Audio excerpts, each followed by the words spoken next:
Umat saudari-saudara terkasih, hari ini kita sudah ada di hari Minggu biasa yang ke-15. Satu pertanyaan penting yang kita semua harus tanyakan dan semuanya harus tahu juga jawabannya. Untuk apa torang hidup di dunia ini? Pertanyaan refleksif untuk kita. Untuk apa torang hidup di dunia ini? Mestinya hanya ada satu jawaban, supaya saya selamat. Selamat di dunia ini, boleh sehat walafiat, boleh makan minum yang cukup, boleh ada pekerjaan, usaha saya boleh sukses, saya punya relasi dengan orang lain baik-baik saja, nyandak ada masalah. Itu selamat di dunia ini. Tapi juga orang ingin selamat di akhirat, hidup sesudah mati. Maka selamat hidup sesudah mati artinya saya, torang semua mau masuk surga, mau hidup bersama dengan Allah Tritunggal, mau hidup dengan para kudus di surga. Itulah tujuan hidup kita. Tentu pertanyaan selanjutnya, bagaimana torang boleh dapat ini? Injil hari ini memberikan inspirasi bagi torang semua. Bagaimana torang boleh mencapai keselamatan itu? Saya biasa angkat 3 inspirasi lewat Injil yang dibacakan pada hari ini. Injil Markus. Yesus memanggil 12 orang menjadi rasulnya, dan dia diutus pergi berdua-dua mewartakan Injil, bahkan menyembuhkan banyak orang sakit. Lalu juga mewartakan supaya banyak orang harus bertobat. Inspirasi yang pertama yang menarik untuk kita renungkan adalah Yesus memanggil dan mengutus, lalu berdua-dua. Ada apa di inspirasi yang pertama ini? Yesus memanggil, kemudian mengutus, mereka berdua-dua. Umat saudari-saudara terkasih,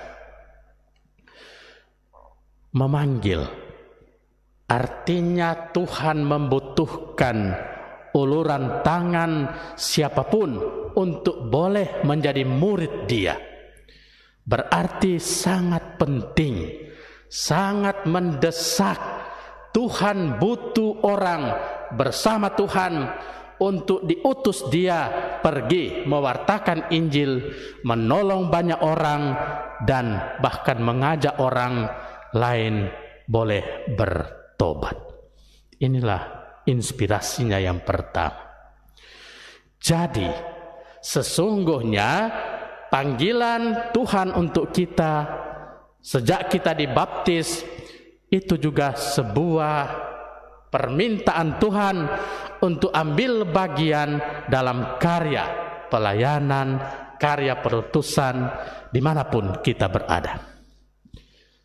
Nggak usah jadi pastor, nggak usah jadi frater, nggak usah jadi suster.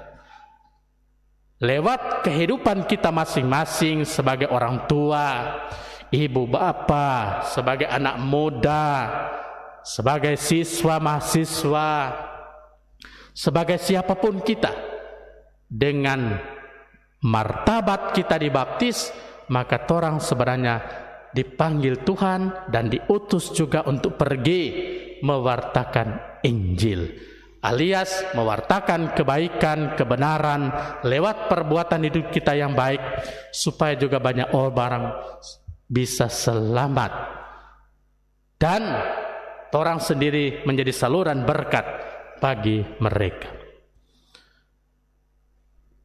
Juga Yesus mengutus mereka berdua-dua, para rasul ini, maksudnya mesti ada kerjasama baik di antara mereka. Tugas pelayanan untuk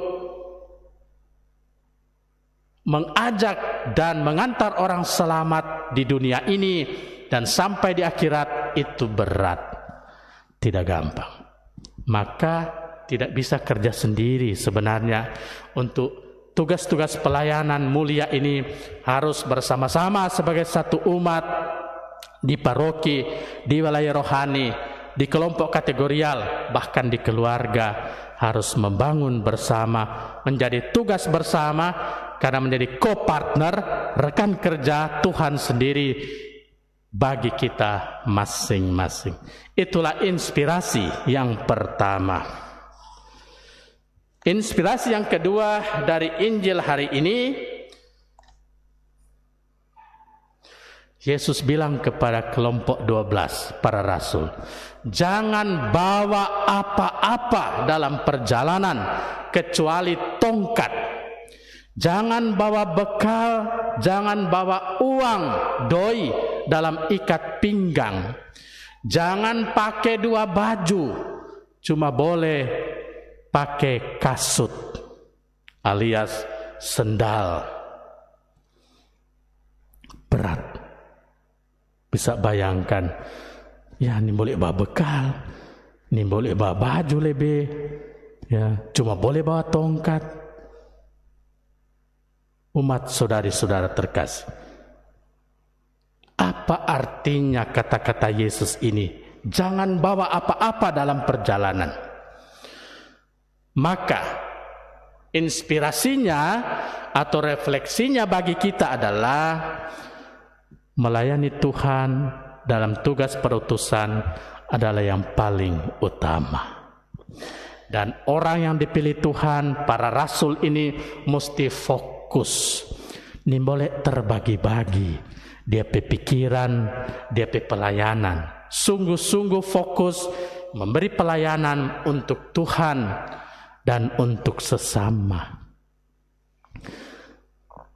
Kadangkala memang orang cuma sibuk dengan lain-lain. So lupa tuh tugas, so lupa tuh tanggung jawab. Cuma mau pikir, mau bawa berapa baju di koper, ya, mau isi apa di koper. Ada sinyalnya ndak di tempat itu.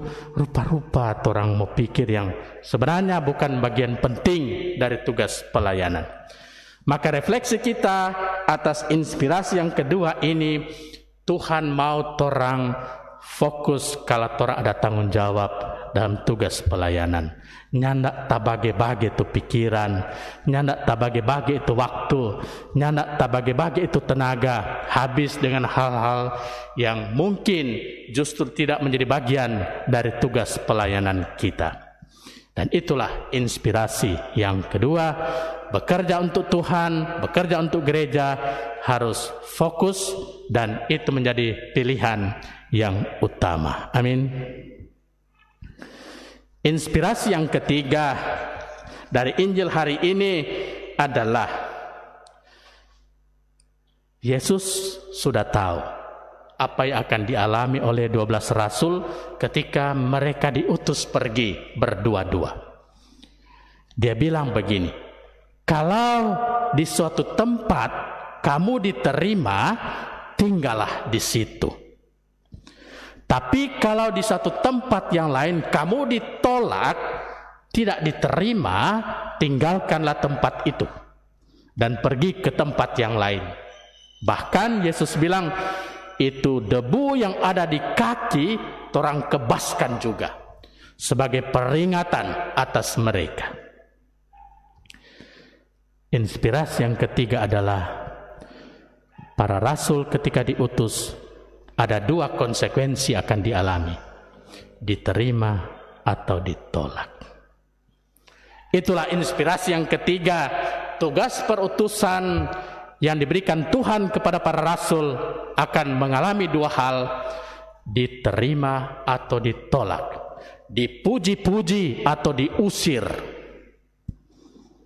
Dan itulah yang memang terjadi. Tuhan Yesus sendiri, dia ada yang memuji, menerima dia, tapi ada yang menyalibkan dia. Itu Yesus sudah alami sendiri. Konsekuensi tugas pelayanan bagi para rasul dan bahkan bagi kita juga ialah apa yang orang sampaikan baik belum tentu diterima oleh orang yang mendengarkan kita. Kehadiran kita dalam tugas pelayanan, ada yang menerima, ada yang menolak kita. Nah, pesan apa dari inspirasi yang ketiga ini? Yesus hanya mengatakan kepada kita bahwa konsekuensi dalam tugas pelayanan tidak selalu kita mengalami kebaikan, bisa jadi juga keburukan. Dan itu sudah dialami oleh Rasul Paulus sendiri.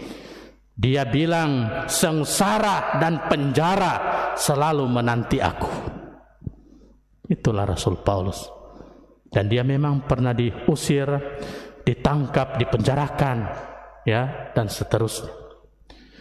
Apalagi Tuhan Yesus, dia berkeliling sambil berbuat baik selama dia hidup, tapi ternyata orang-orang yang dia layani juga yang menyalibkan dia.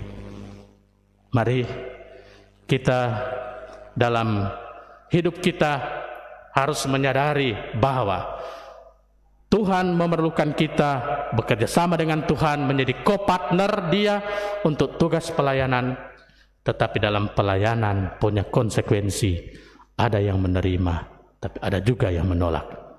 Belajar dari Yesus sendiri, apapun situasi yang dia alami, dia maju terus, pantang mundur untuk mewartakan Injil supaya semua orang selamat. Semoga demikian. Amin.